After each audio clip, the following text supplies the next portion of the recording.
I saw a clip somewhere that you were trying to get the officer who murdered George Floyd pardoned, and I just want to know what your reasoning was about that. Well, George Floyd didn't die because of the police officer. He died largely because of a drug overdose.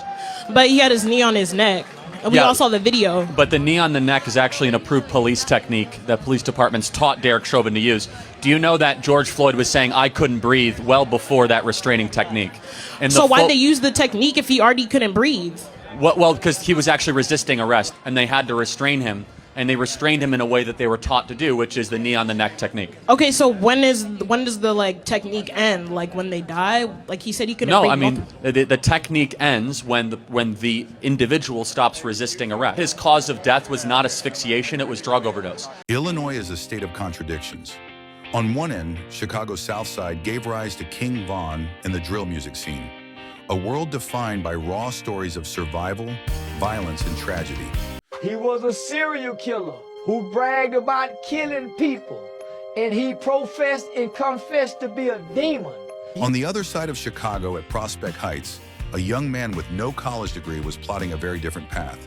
His name was Charlie Kirk. While the city fought battles with gangs, poverty, and crime, Kirk built a movement that would push him onto the national stage. Two completely different legacies, both born from the same state, both products of the same tensions. Kirk was an American right-wing political activist, author, and media personality. He co-founded the conservative organization Turning Point USA in 2012 and was its executive director. He published a range of books and hosted The Charlie Kirk Show, a talk radio program.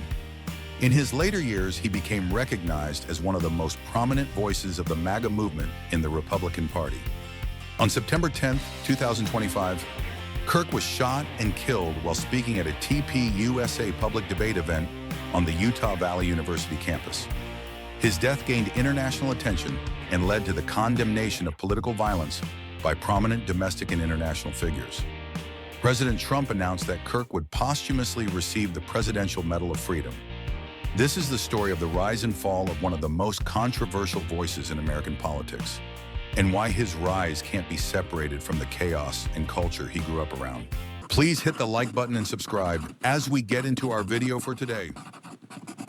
Do you feel proud of yourself for debating college kids who are unprepared to speak in front of an audience like yourself? Hold on. You're 30 years old. We can agree you're 30 years old, right?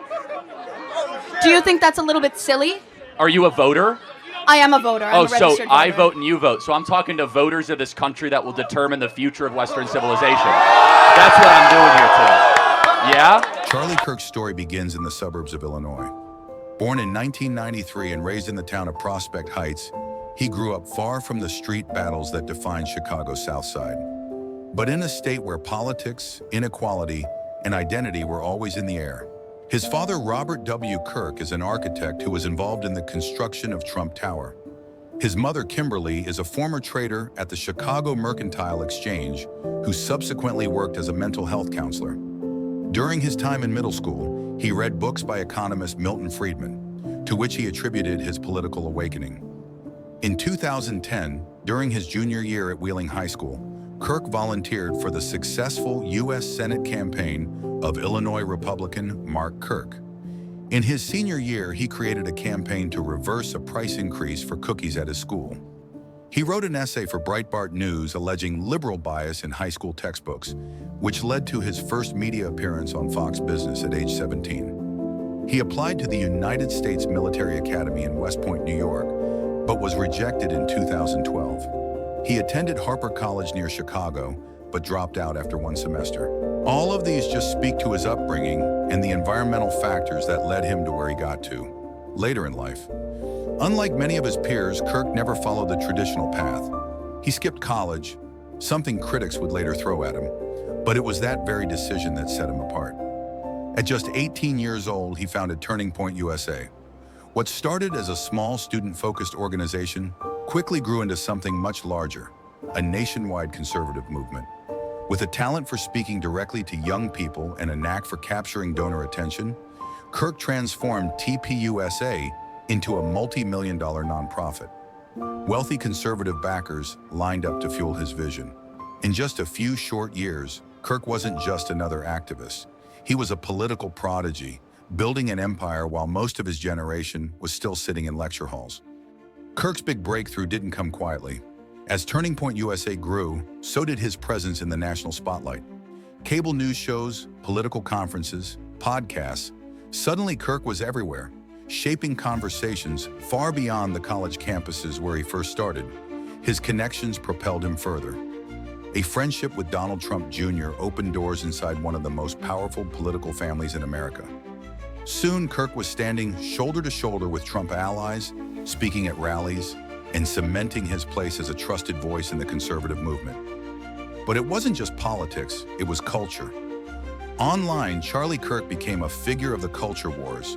His fiery tweets, viral sound bites, and confrontational debates won him a massive following, and just as many critics. To his supporters, he was proof that youth conservatism was alive and thriving. To his opponents, he was a symbol of division. Either way, he had achieved what few young activists ever do. He had become impossible to ignore. Look, Charlie Kirk's meteoric rise didn't come without shadows. Behind the polished speeches and packed auditoriums, Turning Point USA and its founder have faced a wave of controversies. First, money. Watchdog groups accused Turning Point Action of mishandling finances, blurring the line between education and partisan politics. In fact, in 2024, the Federal Election Commission fined the group $18,000 for failing to properly disclose contributions. To critics, it was proof that Kirk's empire was fueled by secrecy and questionable transparency. Then came the leadership scandals. TPUSA has been accused of bending campus election rules, while its infamous Professor Watch List, a site that publicly names professors accused of liberal bias, sparked outrage among academics, who called it a blacklist that threatened free speech in the classroom. But Kirk's controversies didn't stop on campus. Online, his combative style made him a culture war lightning rod. During the COVID-19 pandemic, he spread false claims about treatments and vaccines, at one point even being suspended from Twitter. And after the 2020 election, Kirk amplified claims of widespread voter fraud, pledging that Turning Point Action would bus patriots to Washington, D.C. ahead of January 6th. Add to this his polarizing stances on race, immigration, and gender identity, from mocking diversity, equity, and inclusion programs to spreading false stories about migrants, and it's clear why he is both admired and despised. To supporters, Kirk is a fearless truth-teller. To critics, he's a provocateur who thrives on division. Either way, the controversies only made him bigger. Every backlash, every headline, every tweet pushed Charlie Kirk further into the spotlight. For years, Charlie Kirk was hailed as the fresh face of American conservatism, a youth leader bringing energy and strategy to a new generation. But somewhere along the way, that image began to crack. What began as a mission to engage students with ideas and debate slowly transformed into something else, a culture war crusade. You're a stochastic terrorist. What is that? You're targeting a minority group. You're targeting trans people Got it. specifically. What is a woman? That's a stupid ass question, dude. That's a dumb ass question. What is a woman, college student? What is a woman? Oh, you're talking to a college student instead of, like, I don't know, someone who has media training? They can't answer what a woman is. It's not a trick question.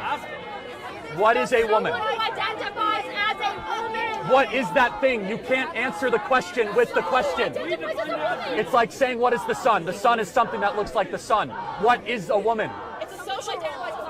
No, you can't answer the question with, define the woman without saying woman. The campus activist became a divisive online warrior, more known for viral sound bites and Twitter feuds than for building bridges. His reputation shifted. Some conservatives embraced him, but others grew wary. Critics inside his own movement accused Kirk of chasing outrage instead of substance, sacrificing long-term credibility for short-term clicks. The backlash grew louder during the pandemic and the 2020 election, when Kirk's hardline stances, misinformation, and inflammatory rhetoric led to suspensions on social media platforms. To opponents, he had crossed the line. To allies, he had become a liability. And soon, even within conservative circles, whispers turned into headlines.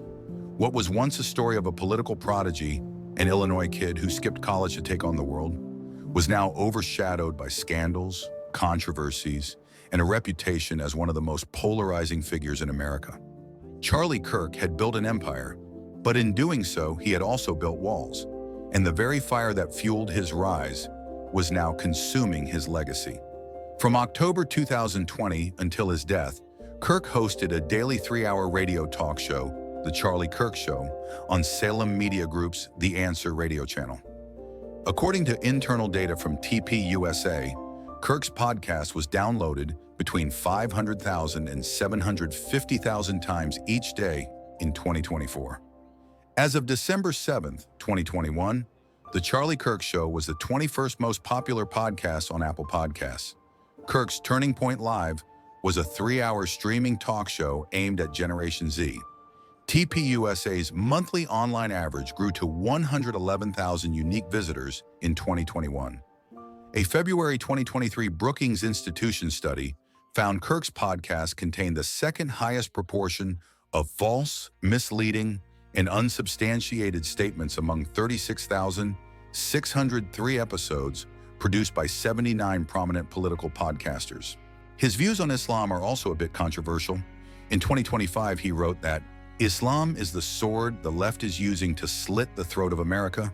Following the victory of Zohran Mamdani in the 2025 New York City Democratic mayoral primary, Kirk posted this. Liberal Fox News commentator Jessica Tarloff asked Kirk to take down the gross and Islamophobic post.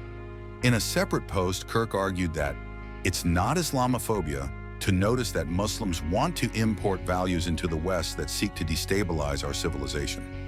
On September 10th, 2025, while on stage at Utah Valley University in Orem, Utah, for a TPUSA event, the American Comeback Tour, Kirk was fatally shot in the neck. The shooting took place at 12:23 p.m. MDT, around 20 minutes after the event began, in front of an audience of about 3,000 people. Immediately before being shot, Kirk was debating mass shootings in the United States.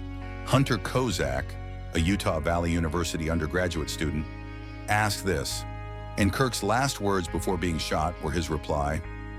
Kirk was taken to Timpanogos Regional Hospital in a critical condition, where he was pronounced dead later that afternoon at the age of 31. Authorities arrested the suspected shooter in Washington, Utah, on September 12, 2025. In the end, Charlie Kirk's story is bigger than one man. It's a reflection of the age we live in, where influence is built not only on ideas, but on algorithms, outrage, and constant visibility. The very tools that lifted him from a teenager with no college degree to the founder of a multi-million-dollar movement were the same forces that magnified his missteps, amplified his controversies, and accelerated his fall. His journey shows the cost of chasing influence in the age of social media. When every word, every post, and every headline can define you in real time, the line between leadership and spectacle begins to blur. Charlie Kirk's rise and fall is a reminder. In today's world, building power is one thing. Keeping it, that's the real challenge. Stories like this remind us how influence is built and how easily it can unravel. Thanks for watching, and make sure you hit that subscribe button, drop a like, and share this video with someone who needs to see it, because every empire has a story, and we're here to tell it.